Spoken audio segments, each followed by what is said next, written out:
Баршаңызға сәлем қымбатты достар, менің каналыма қош келдіңіздер. Бүгін біз сіздермен осындай ерекше мерекелік дастарханыңыздың сәнін келтіріп тұратын мандаринге ұқсас етіп жасалған салат тіске басарымызды дайындайтын боламыз. Ол үшін бізге осындай асылған сәбіздеріміз, ірімшік, сарымсақ, жұмыртқа және де тауықтың төс еті немесе окорочка қажет болады. Және де осындай аскөкіміз бен дәміне қарай тұз бұрышымызды қолданатын боламыз.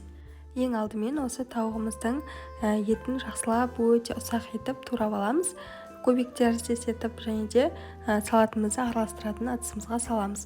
Енді жұмыртқамызды осындай үкіштің ірі көзінен өткізіп аламыз. Оны да жаңағы ыдысымызға саламыз. Ендігі кезекте ірімшігімізді үкіштің осындай ұсақ көзінен өткізіп аламыз. Және дәл осы көзінен сарымсағымызды да өткізіп барлығын бір ыдысқа саламыз. Міне біздің болашақ мандариндеріміздің іші дайын болды. Осындай аппақ заттардан тұратын болғандықтан ішіне кішкене өң беріп, әр беріп тұрсын деп аскөгімді салдым. Менде кептірілген, ал балғын болса тіпті жақсы болады. Және дәміне қарай тұзымен бұрышымызды саламыз. Міндетті түрде дәмін көріп отырып саламыз. Және де майонезімізді салып, бірінші құрғақтай араластырып алып, сонан соң жақсылап майонезбен тағы бір араластырамыз. Қоюлығы осындай бір-біріне жабысқыш, өте сұйық емес, өте қою емес болып шығады. Ендігі кезекте сәбіздерімізді осындай үкіштің ең ұсақ көзінен өткізіп аламыз. Тіске басарымыздың ең қызық сәтіне де келіп жеттік. Осы жаңағы дайын болған салмамызды осылай қолымызбен дөңгелете отырып шариктер жасап шығамыз. Менде көрсетілген мөлшер бойынша 6 дөңгелектер шықты. Егер де сіз қонаққа жасайтын болсаңыз, ингредиенттер санын 2-3 есе көбейтіп жасай берсеңіз болады. Достар, менің каналыма тіркелмеген болсаңыз, тіркеліп алуды ұмытпаңыз. Енді таза целлофанымызды осылай әдемілеп кесіп алып, столымыздың бетіне жаямыз. Үстіне сәбізімізді осылай қолымызбен тысқа отырып, артық суын алып, осылай қолымызбен жайып шығамыз. Суын не үшін аламыз? Себебі өзінің формасын жақсы ұстап тұратын болады. Асылған болғандықтан сулы болып тұруы мүмкін.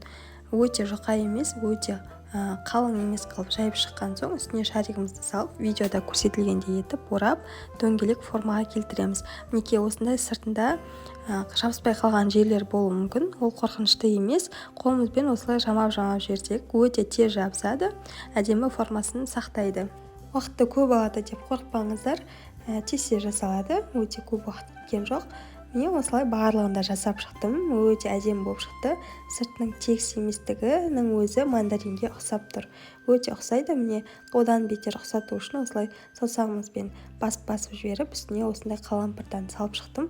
Дәл осы жерінен тоқтатсақ та болады, немесе мандариннің өзінің жапырақтарын салып әрлесек болады. Менде ол болмағандықтан орнына лавр жапырақтарын қойдым. Олай да әдемі болып шықты. Міне өздеріңіздің қалауыңыз бойынша осылай әрлесеңіз болады. Енді ортасын кесіп көрсетейін. Міне осындай әп-әдемі болып шығады. Салат емес, мүлдем басқа зат сияқты әп-әдемі болып тұрады. Қонақтарыңыз таңғалатыны сөзсіз. Дәмі де өте керемет. Сарымсақтың, тауықтың, жұмыртқаның барлығында дәмі бір-бірімен үйлесіп тұр. Маған өте ұнады. Біреуін осылай өзім жеп қойдым. Егер де сіздерге мен ұсынған рецепт ұнаса, видеоға лайк басып, достарыңызбен бөлісіп, міндетті түрде жасап, пікірлеріңізбен бөлісіп кетіңіздер. Және де каналыма тіркеліп алуды ұмытпаңыздар. Баршаңызға ас болсын.